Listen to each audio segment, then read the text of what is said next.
चलिए देखिए, क्वेश्चन लिखा था बेटा कि विज्ञान क्या है। तो हमने आप लोग को पहले ही सब आंसर भी लिख दिया है ताकि दिक्कत ना हो याद करने में आप लोग को। तो देखो कह रहा है बेटा कि प्रयोग एवं निष्कर्ष, यानी जो भी हम प्रयोग करते हैं तो प्रयोग एवं निष्कर्ष पर आधारित क्रमबद्ध। देखो कोई काम हम लोग सिस्टमैटिक करते हैं, तरीके से। सीढ़ी पे चलते हो ना, तो पहले एक सीढ़ी पे चढ़ते हो फिर दूसरी सीढ़ी पे। तो कह रहा है बेटा कोई भी आधारित क्रमबद्ध सुव्यवस्थित, सुव्यवस्थित का मतलब अब सुव्यवस्थित एवं सुस्पष्ट, जिसको क्रम से लगाए और उसमें हमें क्या हो, सुस्पष्ट जानकारी हो, असमंजस ना रहे कि भाई सही है कि गलत है। तो सुस्पष्ट एवं विशेष ज्ञान को, ज्ञान मानी जानकारी को ही विज्ञान कहते हैं। और जो विज्ञान है बेटा इसको में मुख्य जो है 3 शाखाओं में बांटा गया है, फिजिक्स, केमिस्ट्री, बायो, यानी भौतिक विज्ञान, रसायन विज्ञान और जीव विज्ञान। तो बात आती है भौतिकी किसे कहते हैं, भौतिक विज्ञान किसे कहते हैं। तो विज्ञान की वह शाखा जिसमें हम ऊर्जा के विभिन्न स्वरूपों, द्रव से उसकी अन्योन्य क्रियाओं तथा पदार्थ के भौतिक गुणों का अध्ययन करते हैं, भौतिकी कहलाता है, या अध्ययन किया जाता है, भौतिकी कहलाता है। दूसरा है रसायन यानी केमिस्ट्री, विज्ञान की वह शाखा जिसके अंतर्गत हम पदार्थ की भौतिक अवस्था, पदार्थ जो है उसकी भौतिक अवस्था एवं उनके गुण एवं उनके बीच होने वाली अभिक्रियाओं यानी रिएक्शन, उसमें जो केमिकल चेंज होगा यानी जो केमिकल रिएक्शन होगा, अभिक्रियाओं का अध्ययन किया जाता है, वह रसायन विज्ञान कहलाता है। तीसरा हमारा इंपॉर्टेंट है बेटा बायोलॉजी यानी जीव विज्ञान। तो विज्ञान की वह शाखा जिसके अंतर्गत हम जीव जंतुओं के आंतरिक एवं बाह्य गुणों का अध्ययन करते हैं, जीव विज्ञान कहलाता है। अब उसके बाद हमारा आज टॉपिक है जनरल साइंस यानी सामान्य विज्ञान। तो सबसे पहले बेटा अगला हमारा क्वेश्चन है न्यूटन के गति के नियम, न्यूटन्स लॉ ऑफ मोशन। तो न्यूटन ने 3 नियम दिया, न्यूटन ने 3 नियम दिया था। तो बात आती है भाई न्यूटन है कौन, ये न्यूटन थे कौन। यह एक वैज्ञानिक थे, न्यूटन एक क्या थे, साइंटिस्ट थे।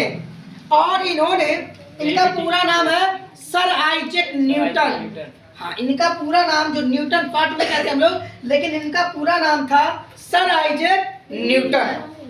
तो सर आइजैक न्यूटन ने पहली बार सन 1686 ईस्वी में अपनी प्रसिद्ध पुस्तक प्रिंसिपिया में गति के नियम का उल्लेख किया। कब किया था? तो भाई इन्होंने 1686 ईस्वी में। अब पुस्तक का नाम क्या था? प्रिंसिपिया, यही इनका पुस्तक का नाम था। और इन्होंने पहली बार इसी में ही गति के नियम का उल्लेख किया था। तो चलिए हम आगे चल के देखते हैं न्यूटन का प्रथम नियम। चलो देखो लिखा बेटा कि सर आइजैक न्यूटन ने, हमने बताया भी था फिर से बता रहे हैं कि सर आइजैक न्यूटन ने सन 1686 ईस्वी में, कब?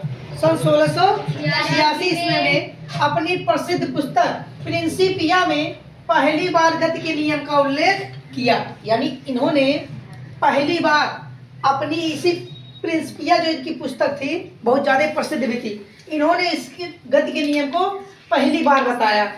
तो आता है प्रथम नियम यानी पहला नियम। तो पहला नियम यही कहता था कि यदि कोई वस्तु विराम अवस्था में है या गतिमान अवस्था में है, यानी या कोई वस्तु रुकी हुई है या तो चल रही है, तो वह तब तक रुका या चलता ही रहेगा जब तक कि हम उस पर कोई बाह्य बल लगाकर उसकी अवस्था में परिवर्तन ना करें।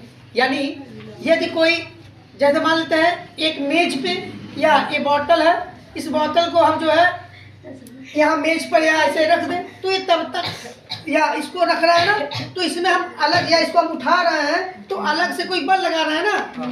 अगर ना लगाए तो ये उठेगा नहीं उठेगा, अपने जगह पर स्थिर रहेगा। यानी न्यूटन का पहला नियम यही कहता है भाई कि यदि कोई वस्तु रुका है या चल रहा है तो वह तब तक रुका या चला रहेगा जब तक कि हम कोई बाहर बल लगा के बाहर से कोई फोर्स ना लगाए। या कभी कभी आप देखते होंगे कि जब आप बस में या ट्रेन में बैठे हो तो अचानक जब बस या ट्रेन चलता है तो आदमी क्या करता है, पीछे की ओर झुक जाता है, पीछे की ओर झुक जाता है। या आप बाइक पे कभी बैठे होंगे, अगर बाइक जल्दी स्टार्ट तुरंत जैसे स्टार्ट किया तो पीछे आपको धक्का लगता है कि ऐसा पता चलता है आप ऐसे गिर जाओगे तो आदमी पकड़ते हो, हैं? या इसका एक और होता है बेटा कि अगर अचानक ब्रेक जब कभी मार दिया जाता है तो आप पीछे नहीं आगे की ओर झुक जाते हो। ये न्यूटन के प्रथम नियम के कारण होता है। और इसमें एक और फोर्स आता है बेटा, जड़त्व, यानी जड़त्व। इसीलिए न्यूटन के प्रथम नियम का जड़त्व का नियम भी कहते हैं। ये भी याद रखना कि न्यूटन के प्रथम नियम को जड़त्व का नियम भी कहा जाता है। अब द्वितीय नियम क्या हुआ भाई? दूसरा नियम यही है कि कोई भी संवेग परिवर्तन की तल पर लगाए गए असंतुलित बल का अनुक्रमानुपाती होता है और यह परिवर्तन हमेशा क्या होता है, बल की दिशा में होता है। और तीसरा नियम क्या रहा भाई? यदि कोई वस्तु है या कोई पिंड है किसी दूसरे पिंड पर जब बल लगाता है तो दूसरा पिंड भी बराबर उस पिंड पर बल लगाता है। जैसे रॉकेट का उड़ना या नाव से कूदने पर नाव का पीछे